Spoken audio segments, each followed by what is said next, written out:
오늘은 요한복음 19장 28절부터 30절까지 말씀을 함께 나눠보겠습니다.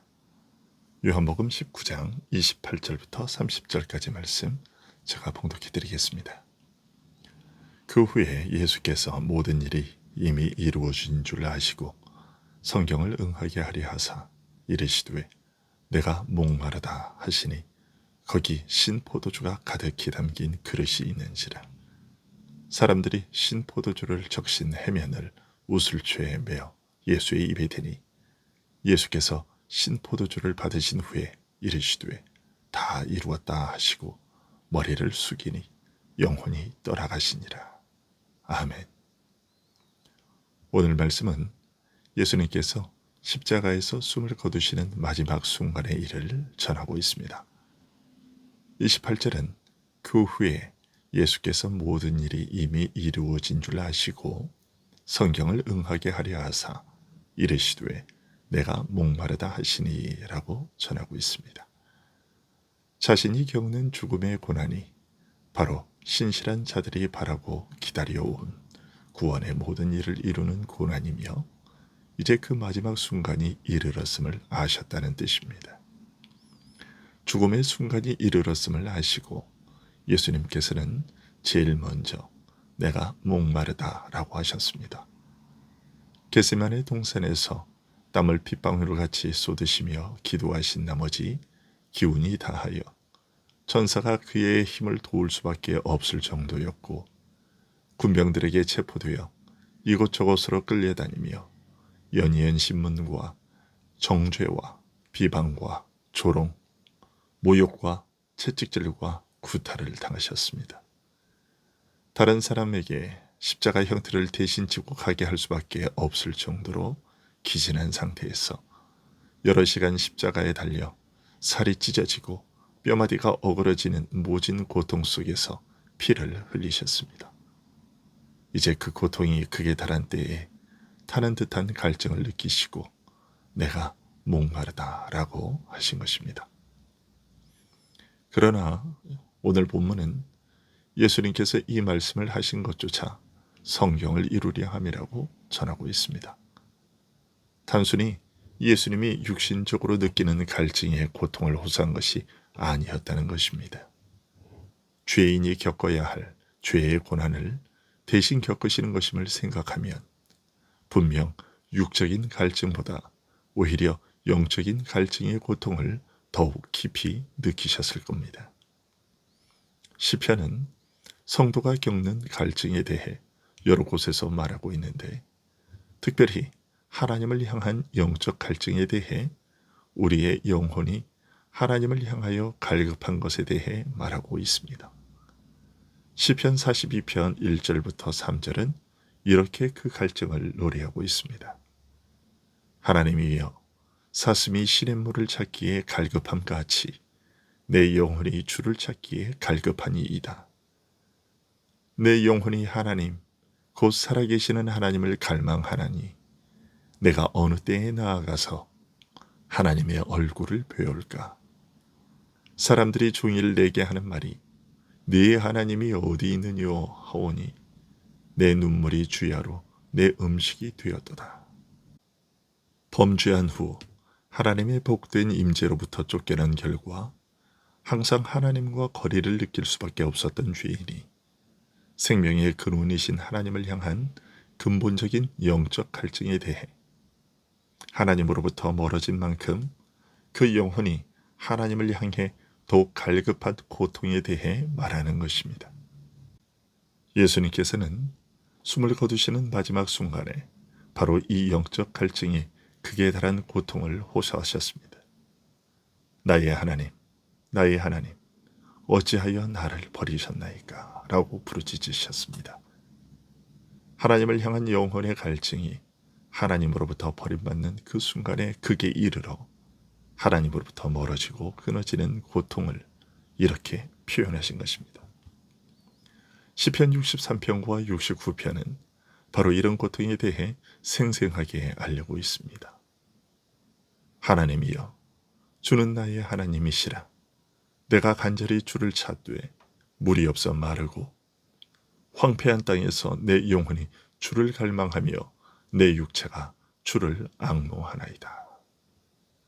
무고히 미워하는 자가 머리털보다 많아 마치 물들이 내 목에까지 차오르고 설 곳이 없는 깊은 수렁에 빠진 것처럼 된 것을 아뢰되 주의 집을 위하는 열심에 삼킨 바 되어 주를 위해 나섰지만 오히려 회방과 수치가 얼굴을 덮고 형제에게 외인으로 취급당하며 믿음과 경건마저 오히려 조롱과 회방거리가 되었다고 호소합니다.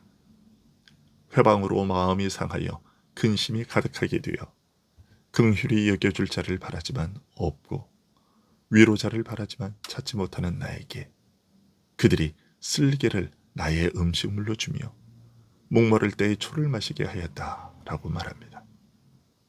형제들로부터 외면당해 외인처럼 취급받고 심지어 믿음마저 부인당하는 모욕과 회방이 하나님으로부터 버림받았다는 영적 소외감으로 고통스러운 그로 하여금 뼈저린 고통 속에서 서서히 무너지게 하는 때에 쓸개처럼 쓰고 초같이 신 것을 그에게 마시게 하며 고통을 더하게 만들었다는 뜻입니다.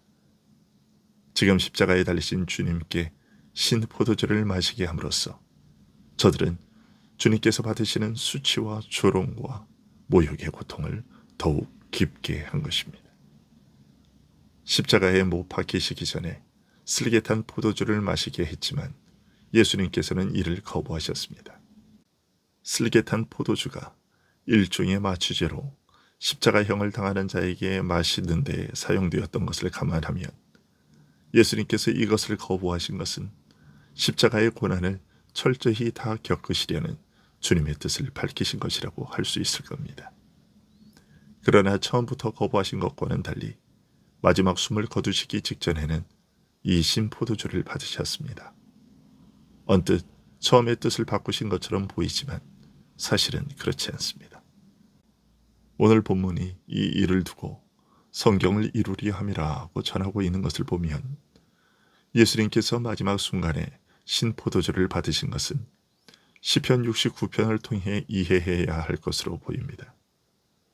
고통을 덜어주고자 하는 그 포도주가 사실은 그 속에 한없는 모멸과 정죄와 불신앙을 담고 있어서 슬개처럼 고통을 더욱 쓰게 하며 마치 초가 상처를 쓰리게 하듯이 더욱 고통스럽게 한 것을 두고 말한 것이며 예수님께서는 이런 고통까지 남김없이 다 받고자 하셨다는 것을 알게 됩니다. 이렇게 이해하면 처음에 신포도주를 거부하신 것이나 마지막에 그것을 받으신 것이나 결국은 십자가의 고통을 철저히 다 겪으시고자 하신 주님의 뜻을 나타낸 것이라고 할 수 있을 겁니다.